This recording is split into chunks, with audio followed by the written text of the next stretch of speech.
พ่อแม่พี่น้องงามบ่ประตูใส่บ้านคอยเมืองน้ำกันเด้อ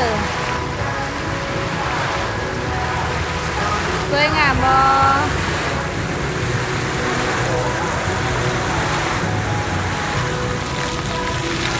เมืองน้ำกันเด้อว่างามบ่วันนี้มีโอกาสได้มาเที่ยวประตูใส่เด้อพ่อแม่พี่น้องก่อนสิกลับบ้านก่อนสิกลับเมื่อไต่เนาะก็ได้มาถ่ายประตูใส่พ่อแม่พี่น้องในเมืองน้ำกันเมืองน้ำกันเด้อบ่สวยงามบ่มีโอกาสได้มาเยือนกันตอนนั้นมาประตูใส่เนาะท่านถามว่าบ่มาประตูใส่แม่นบ่หอมเยือนกันเด้อพ่อแม่พี่น้องตามเสียงเพลงไม่มีเนาะ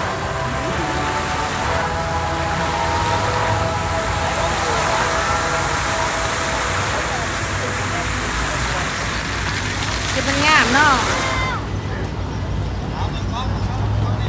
สร้างเสียงเพลงเลย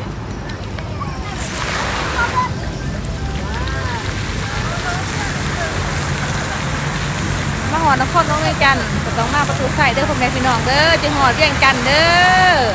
ถ้าใครว่ามาประตูใส่แม่นบ่หอดเวียงจันทร์เด้อ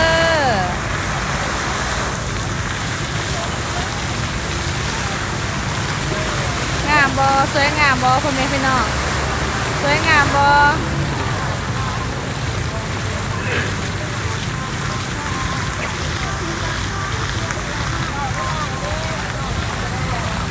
น้ำผูกเพื่อจะขึ้นตามเสียงเพลงเด้อน้ำผูกนี่เด้อเสียงเพลงขึ้นมาเพื่อจะขึ้นไปตามระบบเสียงเพลงเพิ่นเนาะเพื่อจะขึ้นไปตามระบบเสียงเพลงเด้อพ่อแม่พี่น้องเด้อสวยงามหลายเด้อไฟไม้เวียงจันทร์ก็ต้องมาเที่ยวประตูใส่เนาะถ้าถามว่ามาเที่ยวประตูใส่ถือว่าบ่ฮอดเวียงจันทร์เด้อน้ำผูกเพื่อจะขึ้นตามเสียงเพลงเนาะ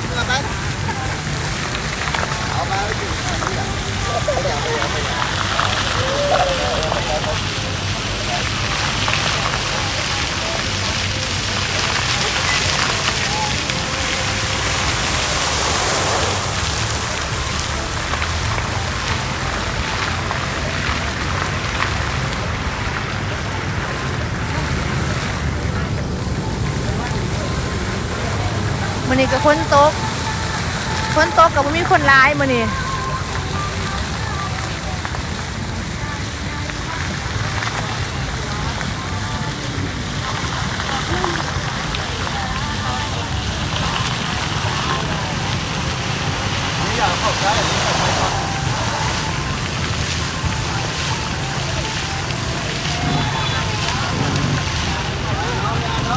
มื้อนี้ฝนตกกับบ่มีคนมื้อนี้ถ้าฝนตกก็คือสิคนร้ายเนาะ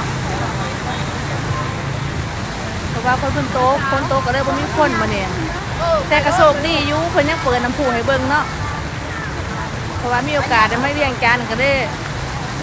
มายางดินเด้อพ่อแม่พี่น้องเนาะ